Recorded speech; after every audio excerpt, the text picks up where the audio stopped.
friendship that'll never ever end.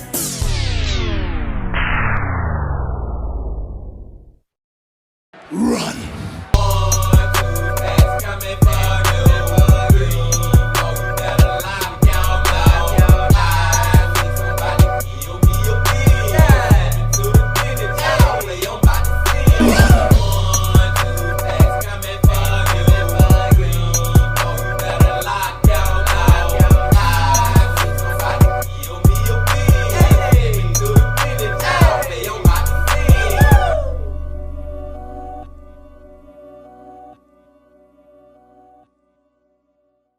It's a beautiful day in the neighborhood. Reaction beanie, yo, 358. Day in the neighborhood. My brothers and sisters. Like I said yesterday, y'all, on Mr. Ballin' video at the end, I was like, man, we got some banger videos to start this week off, my brothers and sisters. And we finna get into another banger right here. And it's coming from this man right here. Lazy Masquerade. The lazy man, y'all, he just put this video out 2 days ago. And as soon as I seen it pop up, I'm like, oh, I can't wait for me and my brothers and sisters get to watch this one. You know how excited I get when the lazy man drops some new content. And check the title out. 4 chilling photos with disturbing backstories. I love when the lazy man do these type of videos, y'all. Like, I love reacting to his disturbing backstories, photos, videos, whatever. We know it's about to get crazy. And I hope y'all doing excelente out there today. And I'm glad that you came on back to the channel once again to fuck the bean. You know I had to say that. And you know I also got to say this. Get whatever you might need. Get what you need, cause we back to the lazy man on a Monday. Y'all got what y'all need, y'all ready to go? Then let's fucking go.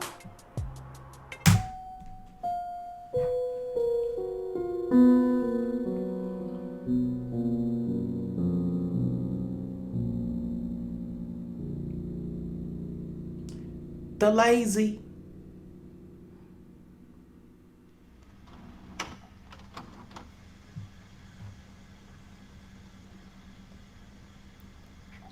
Rui Pedro Teixeira Mendoza was only 11 when he disappeared from his home in Lusada, northern Portugal. At approximately 2 p.m. on the 4th of March 1998, Rui took his bike outside for a ride close to his home. He would never come back inside. Damn. Prior to vanishing, Rui, a happy and social boy, had asked his mother if he could spend the day riding in a car with their family friend, Alfonso Dias, a 22-year-old lorry driver.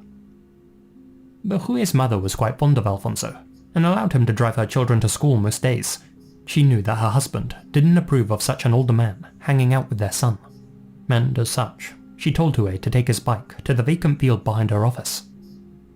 However, it was possible that the excited Rui disobeyed his mother and went to see his cool, older friend, Alfonso, a man he viewed as a brother. Suspecting that he may have been involved in Rui's disappearance, the authorities paid a visit to Alfonso's home. Under questioning, Alfonso apparently became an emotional wreck, and although he said he didn't know what happened to Rui, he did tell investigators that they should close the borders.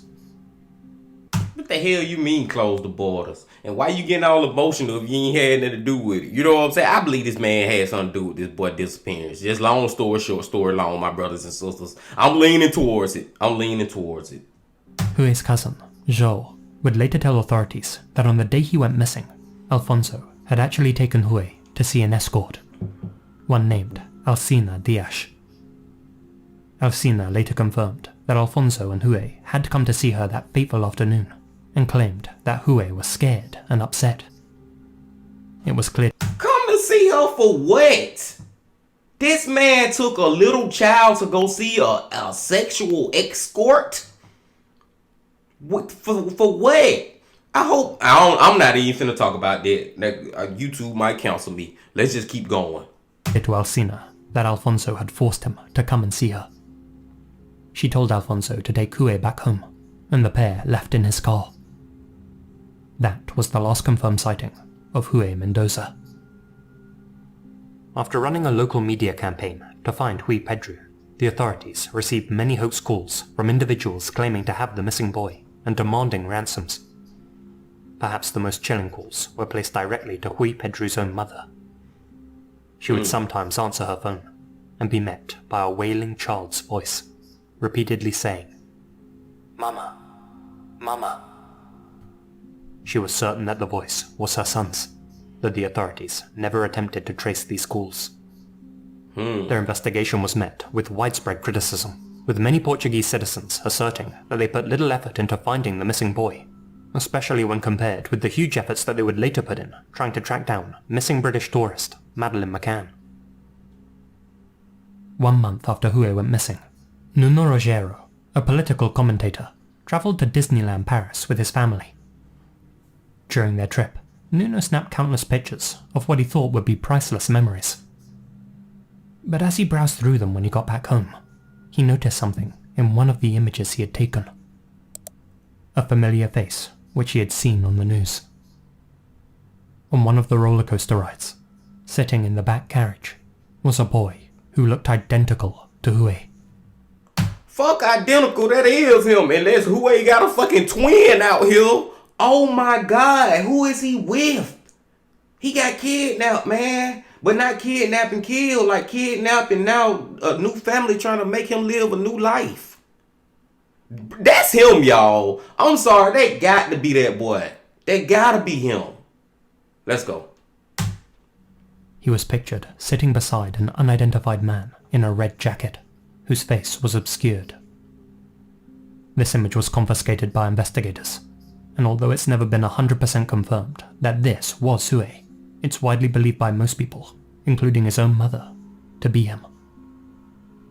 Due in large part to poor investigative work, the photo itself didn't result in any further leads. On September 1st, 1998, authorities conducted a raid targeting members of the Wonderland Club, an international ring. Wow. During the operation, they discovered and seized a staggering 750,000 images and videos, which in total featured 1,263 youths. What? What? Man, god damn, dude. Over 1,200 kids dealt with that mess. Y'all know what I'm talking about? Man, oh my Jesus. Like, this stuff real out here. It's really real. Like, this stuff really be happening. I just be tripping off that stuff like this actually exists in the freaking world. Only 16 were ever successfully identified. Hui was one of them. In 2012, Alfonso Dias was acquitted of any wrongdoing due to a lack of compelling evidence.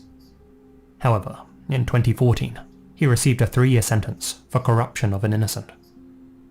Notably, he was never formally charged or convicted in relation to Hui's disappearance. After serving 2/3 of his 3-year sentence, Alfonso Dias was released. Despite an extensive search effort, Hui has never been found, though at this point, his fate seems all too clear. He was declared legally dead in 2019. Damn, man. Before we move on to the next mysterious photo, I'd like to introduce you all to today's mysterious sponsor. Man, damn, that was the tough way to start off. I hope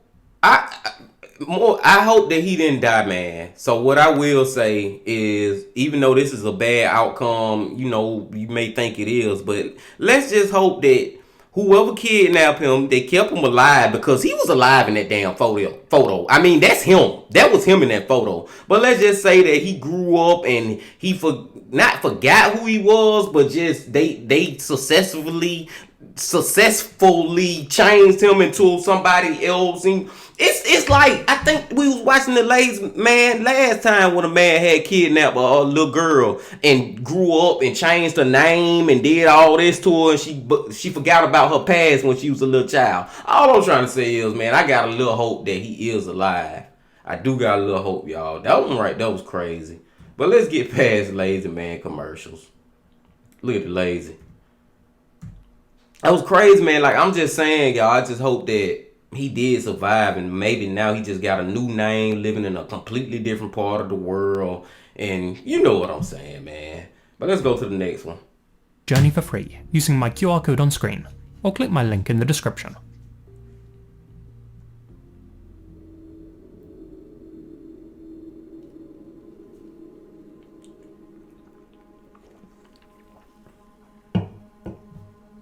Natalie Ann Holloway, 18, disappeared on May 30th, 2005, while on a high school graduation trip with classmates in Aruba. This photo, which shows Natalie socializing with friends on the night she vanished, is believed to be the last ever picture showing her alive. Shortly after this image was taken, Natalie would go into one of the back rooms to party with Dutch honor student Joran van der Sloot and his two Surinamese friends, the Kalpo brothers, Deepak and Satish. After getting into a car with the three men at approximately 1:30 am, Natalie was never seen again. When questioned, Joran, Deepak and Satish claimed to have dropped Natalie off at her hotel and denied any knowledge of her whereabouts. Law enforcement subsequently arrested Joran van der Sloot twice on suspicion of involvement in her disappearance, while the Kalpo brothers were taken into custody on 3 separate occasions. However, due to a lack of substantial evidence, none of the suspects were ever formally charged in relation to Natalie's case. On December 18th, 2007, more than 2 years after Natalie went missing, Aruban prosecutors declared the case closed. Just a few months later, on February 1st, 2008, the prosecutor's office reopened the investigation following the emergence of an undercover video. One which purportedly featured Joran van der Sloot admitting that he had killed Natalie on the morning she vanished, and that he had had a friend dispose of her. Joran later recanted these statements, and, in a subsequent interview, claimed that he had actually sold Natalie to human traffickers, a statement which he again withdrew.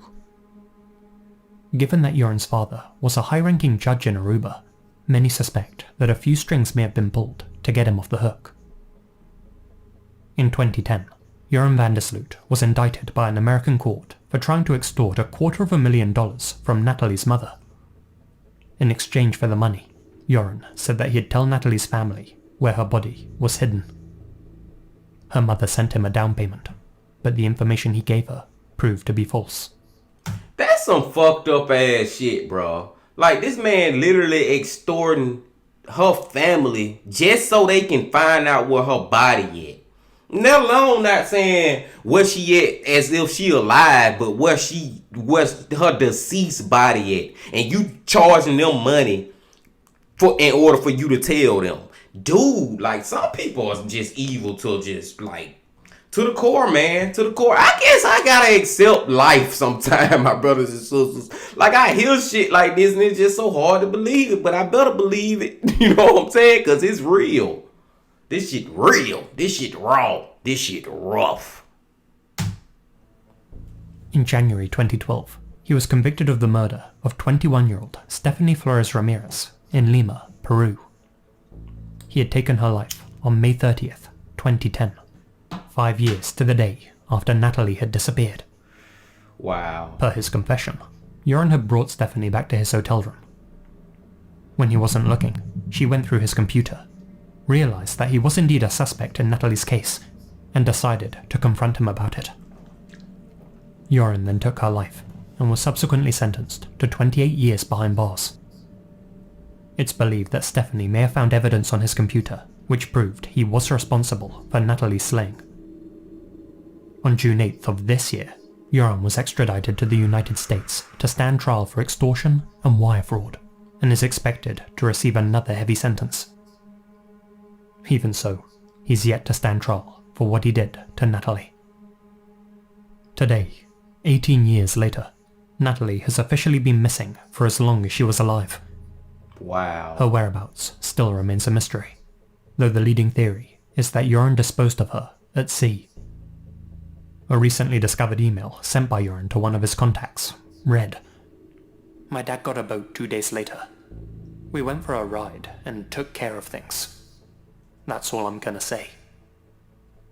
Natalie was declared legally dead in January 2012. So here's a quick update about what's happened since I recorded this segment. On October 18th, 2023, Joran van der Sloot officially confessed to taking Natalie Holloway's life. In exchange for a 20-year plea deal, he's agreed to provide a full account of what happened to Natalie. The pair apparently walked to a lonely stretch of beach together. After Natalie rejected his advances, Joran claims to have smashed her head in with a cinder block and tossed her in the ocean. Deepak and Satish were apparently not involved. More details will no doubt emerge in the coming weeks and months. I see a cinder block laying on the beach. I take this and I smash her head in with it completely. Her face basically, collapses in. Even though it's dark, I can see her face is collapsed in. Afterwards, I don't exactly know what, I'm scared, I don't know what to do, and I decide to take her and to put her into the ocean, so.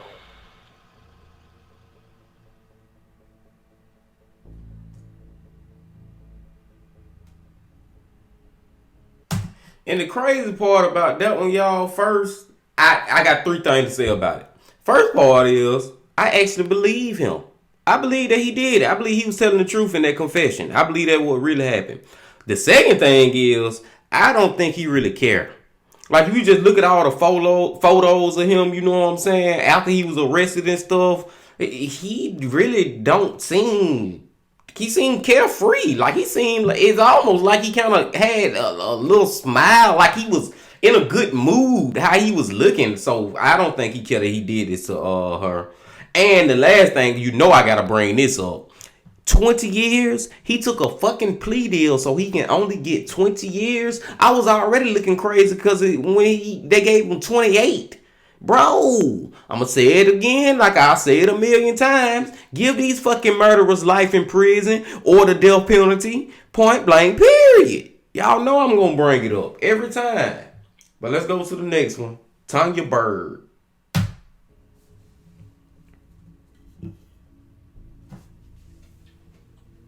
In February 2013, residents of Morrisania in the Bronx awoke to several grim discoveries that were stumbled upon by innocent passers-by. The chopped up pieces of a human female. Pieces that were quickly identified as belonging to Tanya Bird, a 45-year-old local who lived with her son, Bassett McLean. When the authorities approached Bassett and told him of his mother's slaying, he was, apparently, distraught and told them that he hadn't been able to contact her for several days. In their search for evidence, detectives turned their attention to the surveillance cameras that lined the Bronx in an attempt to piece the case together, and, in doing so, came upon a surprising lead. Shortly after the incident had occurred, 2 men were caught on CCTV at a hardware store, purchasing a Black & Decker power saw, the type of instrument used to cut her remains into pieces.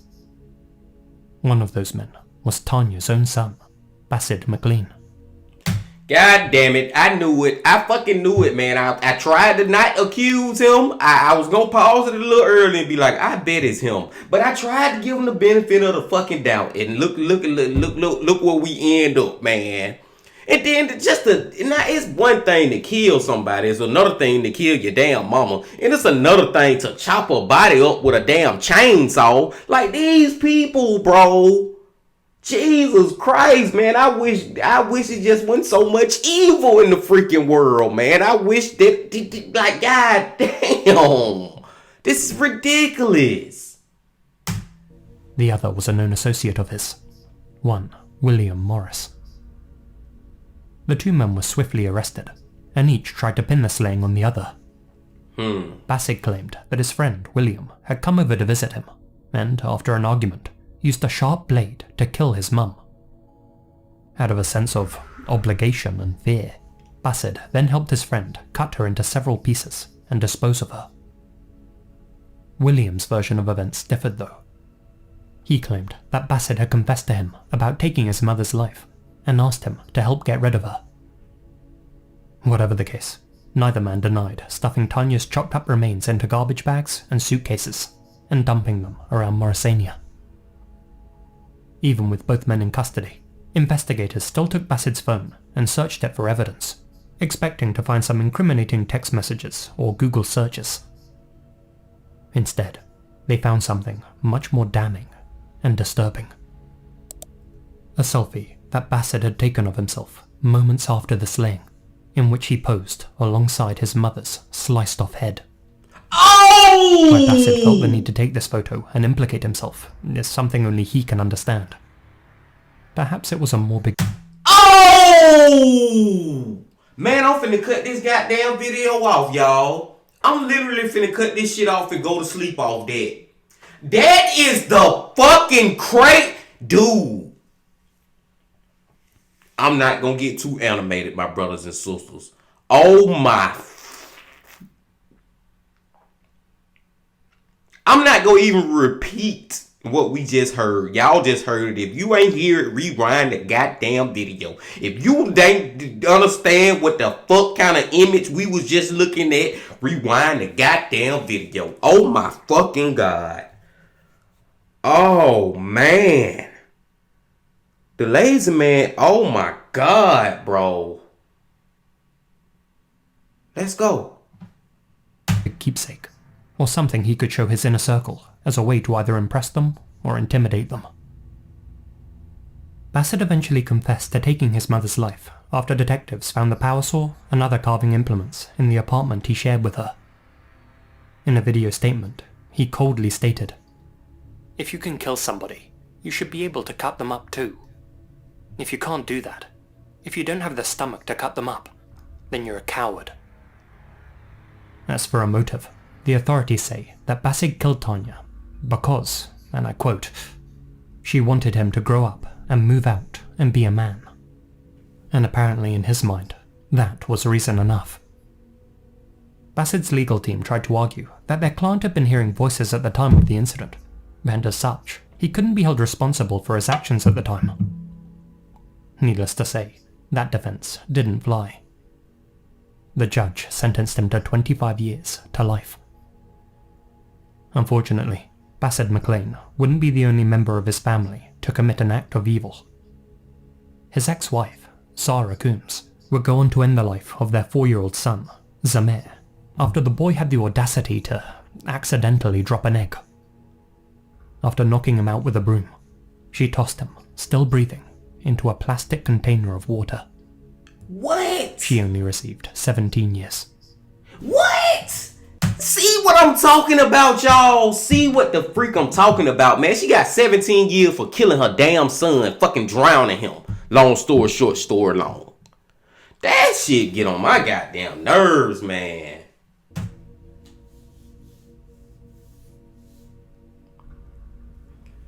That's the end of that one. Before we get to the last one, my brothers and sisters, god damn, man, that little part right there just pissed me off. But let's just go back to the damn son and that damn picture. Are you freaking kidding me? First of all, how much of a fucking idiot in the world do you have to be to take a picture like that and think you're gonna get away with it? How brain dead you literally gotta be to think you're gonna get away with that shit out of taking a fucking picture like that? And then he was smiling in it, man, with his mama head in his hand. Taking a selfie. He's smiling. That is some evil, satanic ass, crazy shit, man. Oh my freaking God, my brothers. I can't get over it, man. I can't get over that. I really can't. I really can't. And another thing is, I just don't understand, like, why these damn kids, and that ain't the first time we have heard it, why some of these kids be killing their parents because their parents tell their ass to get the fuck out their house, grow up, be a man, be a woman.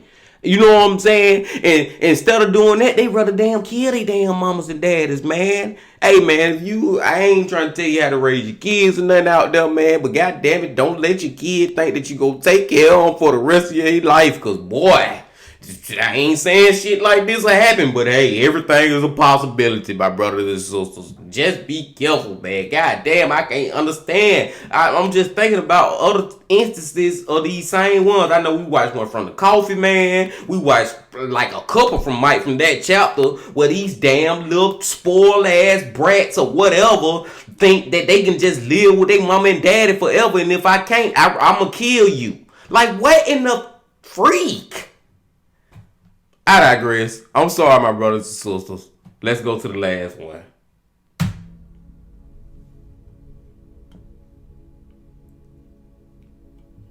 On July 19th, 1991, 12-year-old Jared Michael Negretti embarked on his first overnight backpacking trip with the Boy Scouts. The group consisted of 6 scouts and a scoutmaster. That fateful evening, he and his troop were hiking to the 3,500-meter summit of Mount San Gorgonio, otherwise known as Old Grayback, Southern California's highest peak, located in San Bernardino National Forest. But at some point at around 6 p.m, just as the group had reached the top of the mountain, the scoutmaster came to a horrifying realization. Jared was missing. A separate group of hikers informed him that they had seen Jared walking down the mountain alone, shortcutting the switchbacks. That's to say, cutting through the vegetation rather than using the zigzag trail to the bottom. The scoutmaster, an experienced hiker himself, rushed the remaining scouts down Old Grayback, expecting to pick up Jared somewhere along the way. They stuck to the trail the entire way down and reached the designated meeting point at the base, but Jared was nowhere to be seen. The group hiked 5 miles in the dark back to their base camp and hastily called for help. The subsequent search effort involved multiple law enforcement agencies, search and rescue teams, and volunteers, with up to 3,000 people dedicating 45,000 hours to scour a 50 square mile area around the mountain. After 3 days of searching, a footprint was uncovered on the mountain, one believed to match with Jared's high-top tennis shoes. Beef jerky and candy wrappers were found nearby, but the most important thing the searchers found was Jared's camera. On the film roll were 12 pictures, and the final photo on it also happened to be the last photo ever taken of Jared Negretti. A close-up shot of his eyes and nose, taken in the dark using the camera's flash. It's believed it was taken the same night he disappeared. Okay, did he get lost in the damn woods on the mountain or something? I don't think he could have got lost, because you know your way, you know the exit. Just keep going down this mountain. We gonna eventually get off this mountain, you know what I'm saying? So I don't think he got lost. But this picture right here, I'm thinking he took this like in pitch black darkness, him by himself, stranded on this mountain. I don't know what happened to this little boy. Rest in peace. Despite 3 decades of searching, no trace of Jared's remains have ever been found. Where Jared went, and what became of him, remain unknown. The circumstances surrounding his disappearance raise questions, particularly regarding why a scout leader allowed Jared, a first-time camper, to hike alone while the rest of the group completed their ascent together. As anyone who's been in the scouts knows, the slowest hikers are typically placed in the middle of the pack to ensure that nobody gets left behind. As for what actually happened to Jared on that night in July 1991, there are 3 main theories. Firstly, that during his solo descent down the mountain, Jared got lost. Night fell, and, unable to see where he was going, he began taking photos using his camera's flash. It certainly wouldn't be the only time that something like this has happened. The theory brings to mind the infamous story of Chris Kremers and Lisanne Froon, 2 Dutch women who got lost while hiking in Panama, and who, purportedly, used the flash on their phone cameras to guide their way through the darkness. They unfortunately didn't make it out of the jungle alive. Those who believe the same fate befell Jared hypothesize that shortly after taking this final photo of himself, he slipped and fell over one of the sheer drops that line San Gorgonio, and that his remains are either still hidden somewhere in the thick brush, or were washed away by a river. Damn. The second theory is that Jared succumbed to one of the black bears that are known to inhabit the mountain. That being said, it seems unlikely that nobody else on San Gorgonio would have heard his screams for help. Which leads us to the most eerie theory of all. Theory 3. That Jared was picked up by someone, either as he descended the mountain alone, or when he reached the roadside at the bottom. Given that almost every square inch of the mountain has been thoroughly searched over the past 32 years, in the minds of many, that's the only way to explain why no trace of his body has ever been found. I agree. The third theory, the one that I'll go with, like that'll be my running theory, is that he got to the bottom of that mountain. You know what I'm saying? And he was waiting on the leader of the group and then all the other kids to come down. And while he was waiting, somebody kidnapped him. That's because they searched the hell out of this mountain and no evidence of his body being found. I don't know, y'all. I think somebody kidnapped that boy. That being said, there's no concrete evidence that foul play was involved in Jared's disappearance. Then again, there's no concrete evidence to support any of the other scenarios either. To this day, it remains unknown what became of Jared Negrete, and this final image of him is the only real clue we have to work with. Damn. A huge thank you to my supporters. My brothers and sisters, man. Where do we begin? I guess we'll begin like we always begin, with the last one. Like I said, y'all, I don't know, man. I don't know what happened to him, but if I had to go with a theory, I think he got kidnapped after. I don't think he got lost. I really don't think he got lost. I think he made it to the bottom of that mountain and he got kidnapped. But it's also a good theory to also think that first theory, the one where he possibly could have like slipped off an edge or a ledge, you know what I'm saying? Walking in the dark, don't really know where you walking, and he could have fell off a cliff, you know what I'm saying, and died that way. But then you gotta ask yourself, why none of his body ever been found? Especially with all those people who spent all them hours putting in work to try to find him. And I don't know. I mean, that's possible too. That in the animal one, all this stuff possible. All these theories possible. The one black bear maybe killed him. That's possible too. But that'll be the least theory that I would believe out of those three. But rest in peace to him. Rest in peace to him.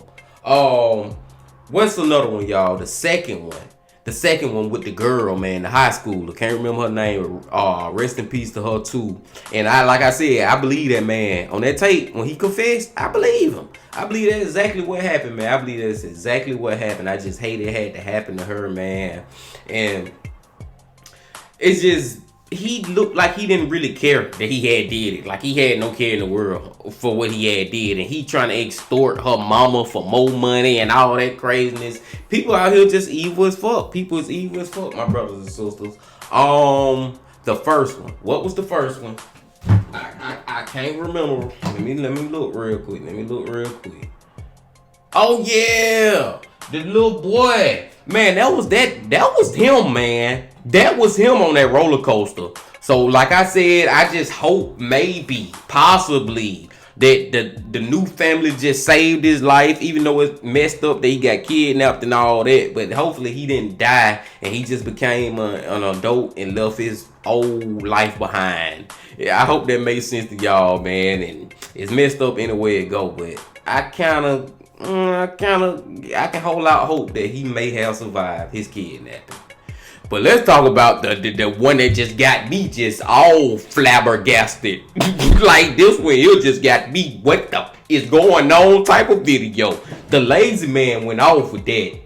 And it started off, I knew I was thinking, but I ain't saying that. I wanted to give a damn son the benefit of the doubt. Oh, I don't know what my mama, I don't know where I ain't talked to my mama in days. Come to find out you killed her, but not only that, you cut off you cut her body up, but not only that, dude took a selfie with his mama head and he had a smile on his face like, look what I did.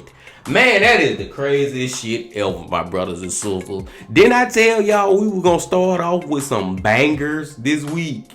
And the bangers gonna keep on coming because tomorrow we going back to who? Mike from that chapter. Going back to Mike tomorrow, my brothers and sisters. I'm finna go let y'all go now. Y'all make sure y'all hit that like button though before you leave. Comment, subscribe, do all that. And remember this. Love, peace, and happiness. Stay safe. Don't stop. Keep going. Yeah.